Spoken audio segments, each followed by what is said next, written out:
been privileged to be here at the Musical Theatre Scratch Night. I should have jumped water before starting. This is such a brilliant thing where people like yourselves can come support and engage with up-and-coming art, such as what I'll be presenting now. So thank you for being here. For starters, my name is Lou Dean, and I've collaborated with the talented Fraser McIntosh, who couldn't make it here tonight, sadly. I think he's doing a wedding, to bring to life something wonderfully absurd. So what is it? It is a murder mystery musical set in a shop's bread aisle, and it's during a night shift. Let the imagination run wild. So a bit of context. Back in 2018 or 2019, I wanted to write an original short play for my university's amateur dramatic showcase. Acting off instinct and my very stupid sense of humour, I conjured up this concept, probably because of having recently watched Knives Out. Now, why a bread aisle? This is because I wanted to subvert the expectations and stereotype of a murder mystery somehow, and quite frankly, childhood memories of my local Asda's bread aisle, and quite frankly, how amazing it smelled just came to my mind. And by the way, the shop in the play is called Wowster, because I thought it was funny, and also that was copyright, quite frankly. So, yeah, alas, what I wrote wasn't chosen. I continued to sit on it for many years after. Still, in the back of my mind, I wanted to have it staged just because of how fun I think it would be. So since then, I took a co-directing to Amsterdam plays, and I applying myself to certain creative projects, well, that bollocks, and moved from Plymouth to Cardiff. Now, with all the time here, and thanks to many months of Jane Calamity sing-along nights, if you know, you know, which has all led to feeling comfortable enough to ask the brilliant Dan Porter, dazzling man, dazzling, if there's a way to stage this sort of thing. And I found myself somewhere to do it, and this long dormant bit of writing could finally come to life in a way. But this wasn't alone. As good fate had it, I was connected to one Fraser McIntosh, who so happened to have been interested in doing musical comedy. Now, despite musicals being one of my personality traits, as like I think we all feel that way a lot of the time, I didn't think this play could become one, because I wouldn't know how. But thanks to Fraser, my silly little play about detectives and wheat and tills has become a musical spectacle. So the fast elements a la Mischief Theatre combined with these songs have made something I like to think entertaining so far. So in terms of where we're at, the script has got a few additional scenes to beef it up. Pretty much half of our songs are good to go, some of which will be hitting soon. And I have planned out exactly what I want the stage to look like. So with luck, this piece will be at least an hour long, and hopefully will premiere in autumn, maybe, I don't know. The future's crazy. So, for now, we're going to act out some of the script, but I'm going to give you a bit of context on the characters involved. So, we have Erica, which is a very blunt, cynical, easily bored teenager who works as our shop assistant. We have Chad, a super energetic cleaner who has such a heavy American accent that no one can understand him. American? Yeah, no, American. You're doing American. You're fine, mate. You're fine. You got it. He's fine. He's doing it. We have Danny, a miserable middle-aged night manager whose lust for life has vanished. We have Jerry, a dozen-head-tall security guard who, throughout the whole thing, can only communicate in I in a West Country accent. We have the nicest, most unsuspecting, and normal character of them all, a customer who gets tangled up in the whole mystery affair. And he so happens to look and be named Michael Myers with the mask and everything. But he didn't do it. He doesn't know horror culture. So we also have Don Joe, a casual and socially inept young adult who is the unfortunate murder victim of our whole piece, who I decided after being killed in 5 minutes into the show will lie exactly here in the same spot the entire time and will not move. Lastly, my favourite, we have our bread detective. His name is Giles Joffrey, the eccentric and erratic investigator who is very glad his niche category of breath-related crime finally has a case. So, if I can bring onto the stage the lovely lady sings with me, Zoe, Steve, and Jay, give them a round of applause.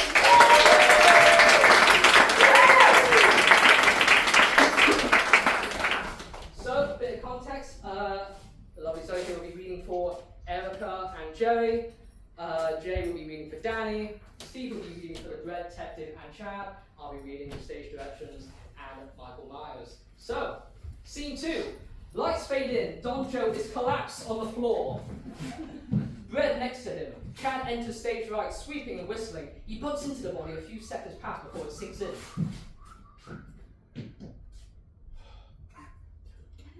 Oh, by the stars and stripes! Oh, they never covered this in basic. Hey, are you all right? No response. Oh, Wait there! Erica! Jack runs to an empty till. Erica! Yeah, I heard something loud and obnoxious, and I assumed it was you. What? There's a body in the bread aisle! There's a body in the bread aisle! What? Danny enters and discovers the body.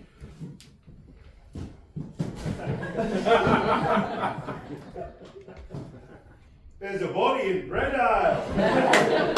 Why didn't you see that in the first place? Jerry calmly meanders in.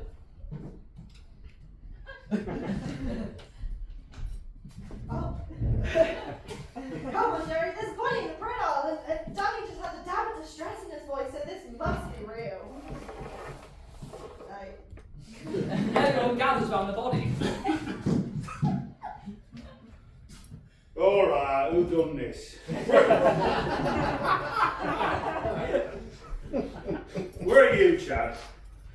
No way, boss man! I was just living it up with my broom, you know, when all of a sudden there was this dead dude here. I got no idea how it happened. Damn it, it's too early for this much accent. Look, we don't know if he's dead. I was a scout when I was younger. Let me check.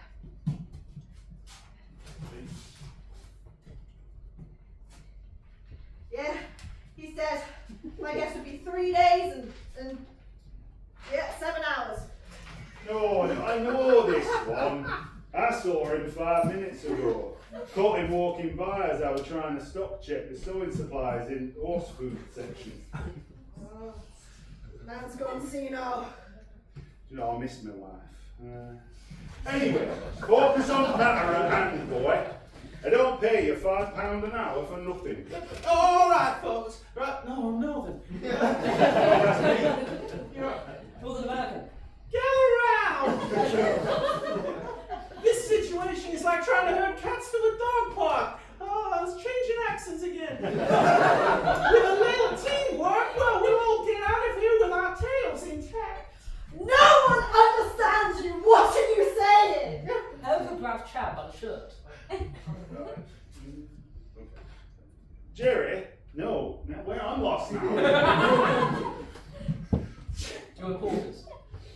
Jerry? Do you see out? Right. What do we do? I've never dealt with something like this before. I just wanted to serve 3 customers on a shift, then go home and play with some retail simulator. Not like there's a bread detective for some bread-related crime, is there? Or we could call the police.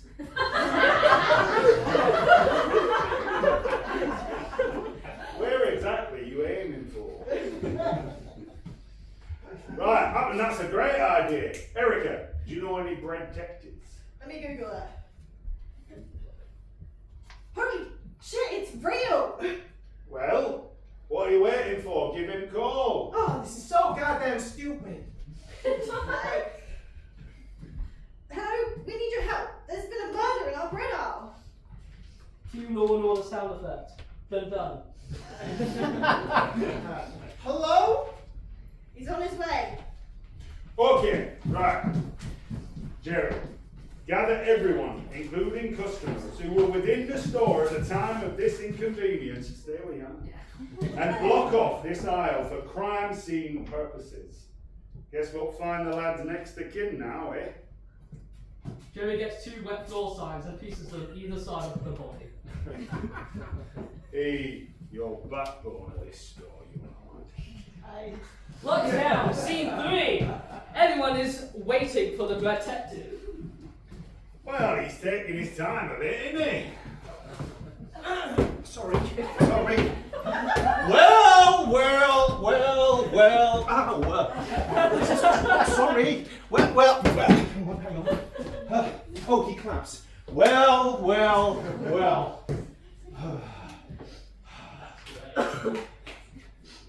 The name is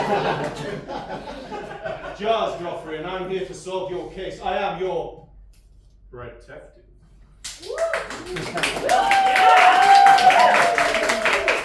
So, if a big business mogul was doing dodgy dealings with bread sales, how would you solve that? No, that's not a matter for Charles Joffrey. Nothing corporate. Alright, so happen with someone was stealing straw or laundering bread, you'd be called in to solve that one. No, that's not a matter for Charles Joffrey either. Nothing theft was. Oh! What about bread, Cess? Charles Joffrey is a proud virgin. Nothing sexual. So what do you actually solve? Well, it's mostly crime done in a bread-involved environment, or relating to bread as the murder weapon. It's much more of a Cluedo kind of crime that I'm interested in. Well, that aside, I want to thank you for this involvement. You know, I was drinking a glass of scotch and, well, watching the Cats remake on DVD when you called it. It's 3 stars. Well, now, to be candid, I haven't had a job in, a while now, so it's good to be out of the house. You know, my stepmother-in-law has been slipping me £10 into my account every few months, so that's kept me going. Anyway, hi! Name's Geoffrey Giles. Yeah, you said that already. Now come on, someone's been killed. Oh yeah, there have been, haven't they? Yikes! All right. Let me take a look at it. Giles inspects the body and the surrounding area. Well, first we check the identity of our fallen bread buyer. Giles takes wallet out of body's pocket and opens it, pretending that's a wallet. Don Joe. Giles pockets the wallet. He then goes over to one of the shelves and picks up a gun and says, Aha! he then puts it down and picks up a piece of lint. This is proof that whoever killed him has hair. Now this evaporates a lot of suspects greatly. Wait, who's the suspect? Well, there's that monotone man with a penchant for debauchery. There's the hot dog man who speaks in strange tongues, and there's you. Why? Because you are here. Now, there's also the security guard, a man of few words, much like me. Is there anyone else in the store at the moment? No, I think that's everyone. Well, that's my livelihood dwindling, isn't it? Suddenly, a man wearing a Michael Myers mask slowly and ominously walks onto stage, lights flash, intense music plays. He is staring at Giles. Everyone is silent for a few seconds. Luke turns the page. Hi, my name's Mike. Sincere apologies for interrupting. I came in to get some dog food for my Pomeranian. I had my headphones in playing some Carly Rae, so I didn't hear the commotion. Well, Hoot Night Owl, you might be having your night ruffled in a mole. Is everything okay?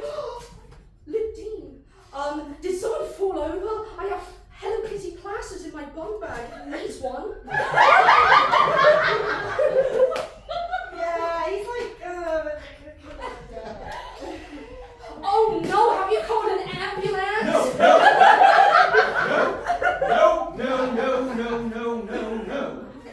Calling the ambulance would make it impossible to solve this case. Plus the aroma of the wheat and the divine freshness of the body just, well, it ignites my crime powers. Wait, that doesn't make any sense. Interview time! Lights down, end of scenes. Thank you very much.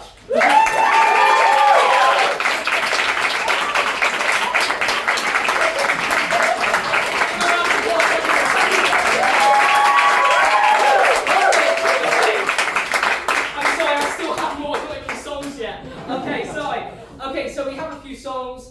It's literally just like 2 little short ones and a sneak peek of our finale. But yeah, we have our first song here. We'd like to show you is the overture itself. You will hear it combining the opening narration by the detective. In this case, I'm voicing it. This plays while the stage is in complete darkness. Hopefully, it will be this stage. Will slowly come to life as the crescendo plays.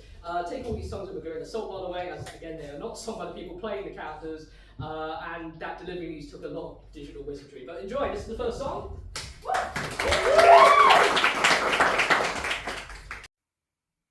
Murder. An undignified and violating way to leave this corporeal plane. There can be slipping into nothingness in one's aging vessel, content with the life you have led. There can be the fight with some unfairly given disease that, alas, ends with a draw. Of course, the usual matter is we do not want to leave this existence sooner than needed, and most definitely on our own terms. Now, God forbid how such an act is executed to, in fact, have you executed. The pain, the gore, the setting, the motive. Indubitably we gather here, folks, to indulge ourselves in the frivolity of bloody crime. Are we ready to hear a tale of a gripping and heavy mystery yet to be solved?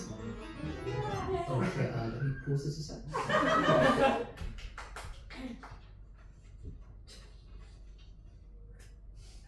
I mean, I haven't done anything like that personally, but he was one to do through stuff.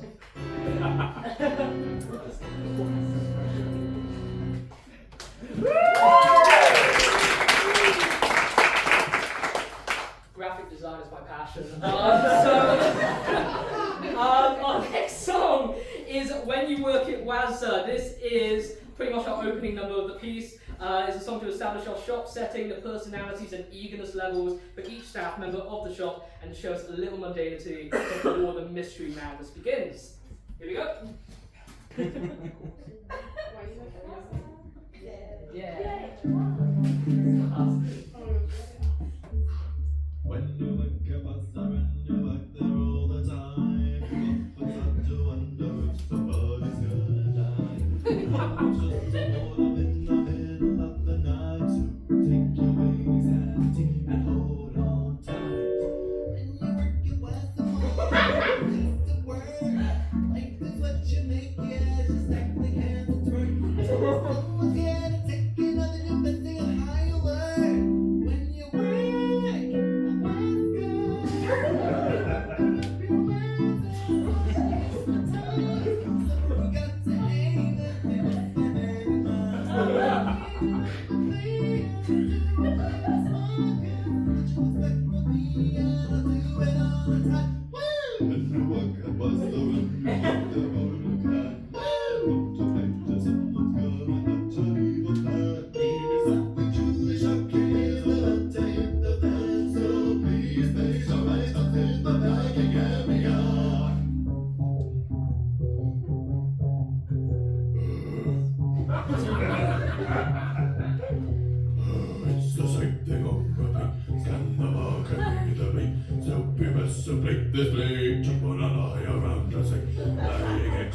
Chinese looking to red and quarters. Suddenly there is hate away. West is not the place for me. When you work the bus, them all the time. And bring out the word of waiting boards out of your mind. Offers up to wonder, why? Do this every day till I die. Why?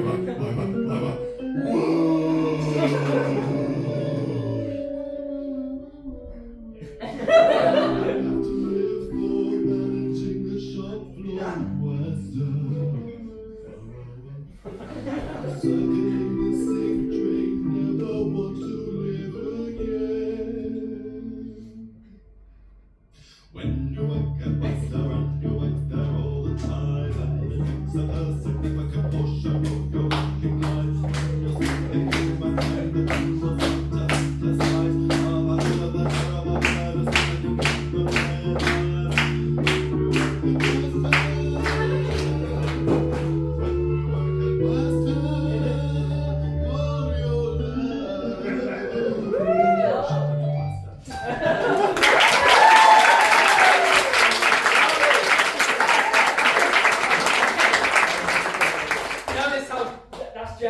and obviously he's not singing anything, so he's just going to be standing there that entire time. Okay, we've got one more. I feel bad to track this out so much, I'm so sorry. So we've got our last song. We'll be showing a taste of is Who Done It, Who Doed It. The Blaming Your Fault song. Chad has discovered Donjo's body in the bird owl, in the first scene he did out there, and all our Wowzer team is looking over the corpse. Now, instead of reacting how people normally would to discovering such a thing, our characters decide to start accusing each other of why they would do such a crime. Alongside it, we're just going to show a very quick sneak peek of what we're considering our Red Alley of the show. Think Do You Hear the People Sing from Les Mis, mixed with like Who Lives, Who Dies, Who Tells the Story from Hamilton. But it's a short taste of what we got so far for that, and then we'll close off. I'll give it a little last bit. But then, last song. Who done it? Who dode it? Who done dode him in? Who done it? Who dode it? Committed the sin? Who squashed out his life with a big rolling pin? It was you! It was you! It was you! It was you, Chad. You wanted to look good in the company's eyes, to be known for solving a murder when you were a godfather in disguise, framing an innocent so you could climb up the ladder. The fact you did it for minimum wage makes it even sadder. I'm kidding. You actually think it was me, don't make me snicker. I know you hate this job and wanted to get out of here quicker, to cause a scene so everybody's forced to be sent home. You'll be found out when the police go through this with a fine to come. Murderous teenage gangsters finally got the better of you, and to think that we were friends, or better yet, work colleagues. I hate you.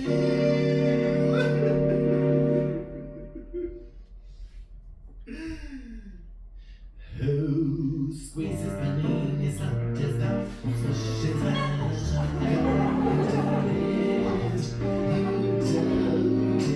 you make us like catcher, make us jump out, I believe I'll be coming up, show down it.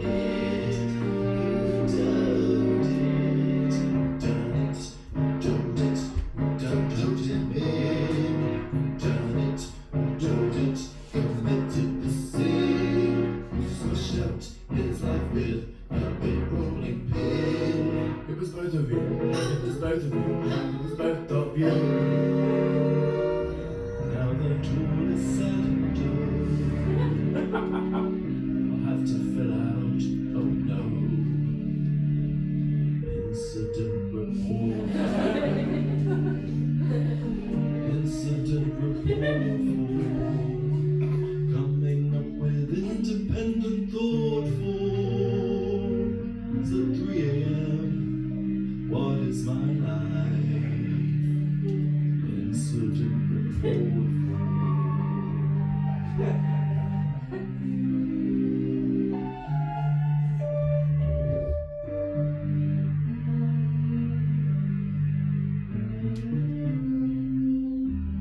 And it's gonna take all night to complete and submit.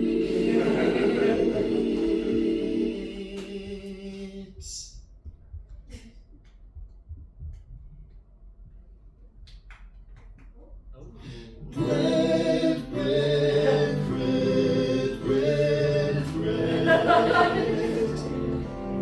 Bread, bread,